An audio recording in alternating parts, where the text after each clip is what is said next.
술을 좋아하고 정치 경험이 전혀 없으며 취임 이후 가장 빨리 지지율 데드크로스가 일어난 무능 폭정 내로남불 검사 출신 대통령, 바로 윤석열입니다.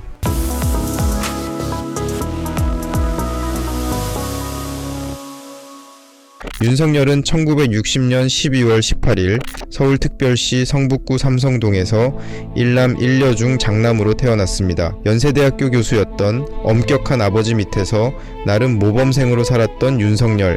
선생님이 운동장 10바퀴 돌라고 하면 친구들은 숨어 있다가 다 돌았다고 거짓말하기 일쑤였는데 윤석열은 땀을 뻘뻘 흘리며 시키는 대로 다 돌았고, 고등학생 때는 답답할 만큼 교복 단추를 끝까지 잠그는 모범생 모습으로 생활하였다고 합니다. 모범생으로 지냈던 것은 아마도 엄격한 아버지가 무서워서 그랬던 것인데, 그 일화로 대학생 시절 콩서리를 하고 집에 들어갔는데 그걸 알게 된 그의 아버지는 마당에 있던 고무옷으로 윤석열의 종아리를 때렸고, 술에 만취해 친구 등에 엎여서 집에 들어온 날은 아버지 윤기준 교수는 윤석열을 마당에 엎드려 뻗쳐를 시켜놓고 고무옷으로 볼기를 쳤다고 합니다.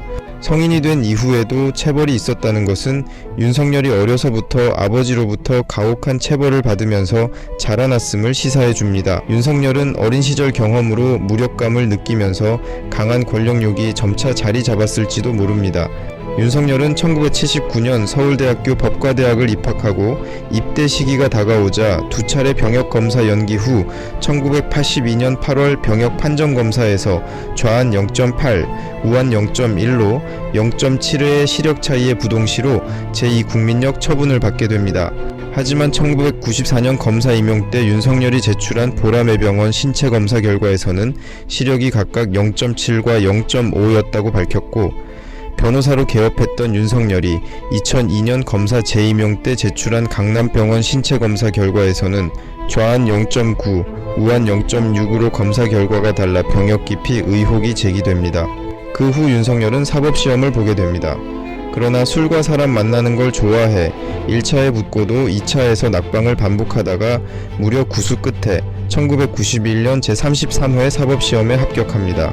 사법연수원 23기 동기로는 주광덕, 박범계, 조윤선 등이 있습니다. 1994년 사법연수원을 수료 후 대구지방검찰청에서 검사 생활을 시작으로 검찰에서 나름 성과를 인정받아 특수통 검사로 활약하다가 윤석열이 사람들에게 유명해지는 사건이 생깁니다. 바로 국정원 여론조작 사건입니다. 2013년 10월 22일 윤석열은 국정감사 증인으로 출석해 사람에게 충성하는 것 아니냐는 질문에 저는 사람에 충성하지 않기 때문에 이런 말씀을 드린 것이다 고 말해 외압에 굴복하지 않는 강골 검사로 떠오르게 됩니다. 이후 대구고등검찰청 검사로 좌천되고 검사의 커리어가 거의 끝나기 직전에 2016년 박근혜 최순실 게이트가 터져 전화위복의 계기가 됩니다. 2016년 12월 1일 특검팀 수사팀장으로 지명되어 삼성물산 제1모직 합병건에 대해 이재용 삼성전자 부회장을 구속하는 데 성공하고 정유라의 승마 지원 뇌물죄를 인정받는 성과를 냅니다. 윤석열은 특검의 성과와 강단 있게 검찰개혁을 해줄 거라는 기대로 2017년 5월 19일 서울중앙지검장으로 승진하여 국정원 댓글 사건 수사, 이명박 구속, 양승태 사법농단 수사를 하고 2019년 6월 17일 검찰총장 후보자로 지명되어 국회 인사청문회를 거쳐 2019년 7월 16일 문재인 대통령은 임명안을 제거합니다. 이때 아쉬운 건 당시 청와대에서 윤석열의 실체를 잘 검증했더라면 우리는 지금 이런 비극을 맞이하지 않았을 수도 있습니다.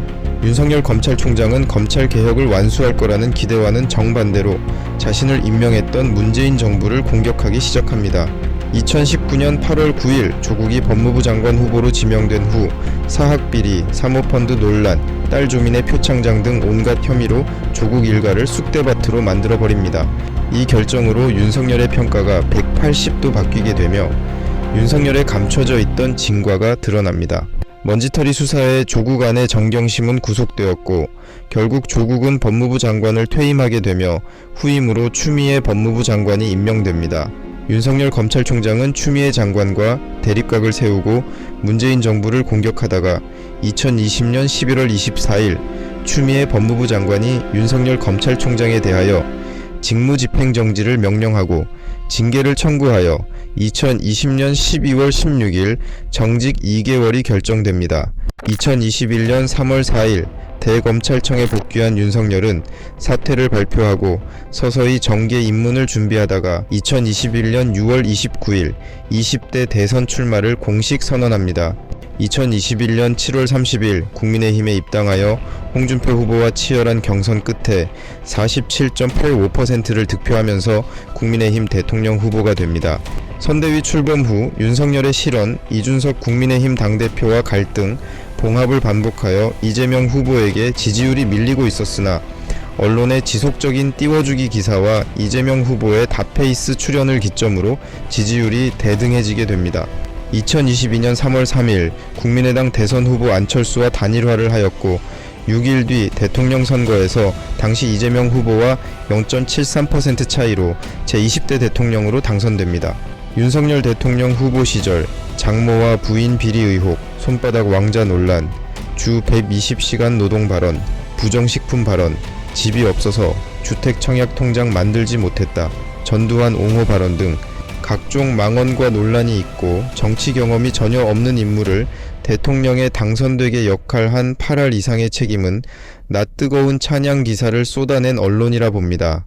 윤석열은 대통령 당선 이후 곧바로 대통령 집무실을 청와대에서 용산 국방부 청사로 이전을 감행합니다. 윤석열은 이전 비용이 496억 원이 들 거라고 자신있게 발표했지만 터무니없는 비용이었습니다.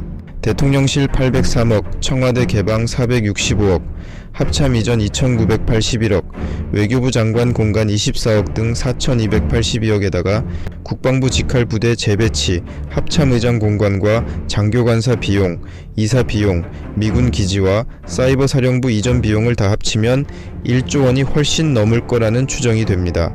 어마어마한 비용이 드는 사업을 세밀한 계획도 없이 밀어붙인 겁니다.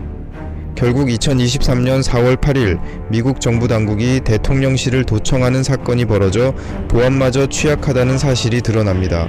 윤석열 정부는 제8회 전국 동시지방선거에서 압승을 거두지만 1개월 후 인사 논란과 출근길 문답 실언 등의 이유로 지지율이 가파르게 하락하여 데드크로스가 됩니다.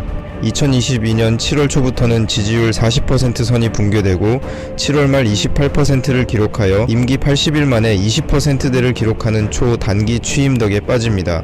이후 직무수행평가가 긍정 35% 플러스 마이너스 5%, 부정 60% 플러스 마이너스 5%를 현재까지 이어져 지지율이 고착화되어 버립니다. 그도 그럴 것이 대일 대미 굴종 외교, 주 69시간 노동제, 검찰 공화국 인사, 후쿠시마 오염수 방류 옹호, 부자 감세, R&D 예산 삭감, 경제 위기, 이태원 참사 책임 회피, 잼버리 참사, 엑스포 유치 실패, 역대 최다 거부권 행사 등 대한민국을 침몰시키고 있기 때문입니다.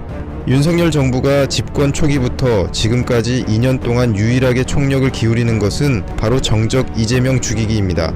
이재명 관련 수사는 서울중앙지검과 수원지검, 성남지청 8개 부에서 검사 60명 이상을 총동원하여 수사를 진행, 관련 압수수색은 376회를 넘었고 현직 당대표 구속영장을 2번이나 청구하는 먼지털이 수사를 현재도 진행하고 있습니다. 윤석열의 장모 최은순 씨는 2021년 7월 2일 요양급여 불법 수급 논란으로 1심에서 징역 3년을 선고받았고 2021년 12월 23일 부동산 투자 과정에서 349억 원의 통장 잔고 증명서를 위조한 혐의로 징역 1년을 선고받고 2023년 7월 21일 2심 재판에서 징역 1년을 선고받아 법정 구속됩니다. 선고 당시 최 씨는 하나님 세상에 이런 내가 무슨 욕을 내고 정말 약이라도 먹고 죽어버릴 거다 면서 법정에 드러누웠다고 합니다. 또한 서울 양평 고속도로 연결 사업에 연루된 경기 양평 공흥지구 인근 농지를 매입하여 엉터리 서류를 이용해 현재까지 토지를 불법 보유했다는 농지법 위반 의혹도 있습니다. 2012년 3월 11일 윤석열과 결혼한 김건희는 조용한 내조를 하겠다던 약속과 달리 대한민국 영부인이라고 부끄러울 정도로 많은 논란이 있습니다. 국민대학교 박사과정 시절 논문 표절 논란이 있고 이력서 및 경력 증명서를 허위로 기재한 논란으로 대국민 사과를 하게 됩니다. 그리고 김건희는 도이치모터스 주가 조작 연루 의혹이 있습니다. 윤석열은 후보 시절 김건희가 주식 손해를 봤다고 했습니다. 오히려 조금 비쌀 때 사서 좀 쌀 때 매각한 게 많아서 나중에 뭐 수천만 원의 손해를 보고. 하지만 검찰이 제출한 내역과는 달랐습니다.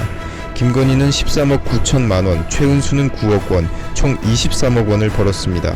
유죄로 판결한 거래 내역 102건 중 48건이 김건희 계좌로 이루어졌고, 법원은 김건희 본인이 직접 주문했다고 하였으며, 김건희 언급이 공소장에는 289회, 1심 판결문에는 37회 등장합니다. 연루된 정황이 포착되었지만 검찰은 한 차례도 소환 조사를 하지 않았고, 주가 조작 일당 14명을 기소했지만 김건희는 제외되었습니다.